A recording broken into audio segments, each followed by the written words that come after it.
tomto videu si ukážeme funkciu prídavkov. Povieme si, na čo slúžia a ako si ich nastaviť.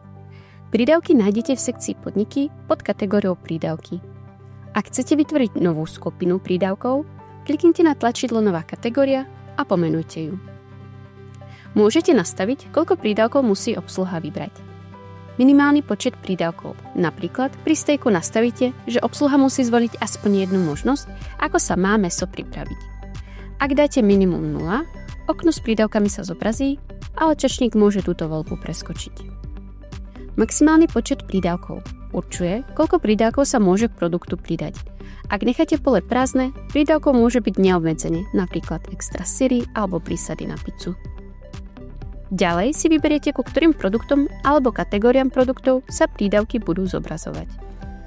Potom už len zadáte názov prídavku. Rare, medium, well done. Ak chcete, aby sa prídavok odpočítal zo skladu, musí byť vytvorený aj ako produkt s receptúrou. Ak to nepotrebujete, stačí ho pridať priamo sem. K prídavku môžete nastaviť aj cenu a všetko uložíte kliknutím na Uložiť. Prídavky môžete neskôr upraviť cez ikonu ceruzky alebo úplne vymazať kliknutím na 3 bodky a zmazať kategóriu. Aby sa zmeny prejavili v pokladničnej aplikácii, je potrebné sa odhlásiť a znovu prihlásiť.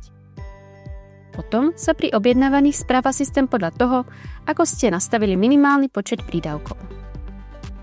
Ak je nastavený napríklad 1 alebo 0, pri kliknutí na produkt sa hneď zobrazí okno s prídavkami.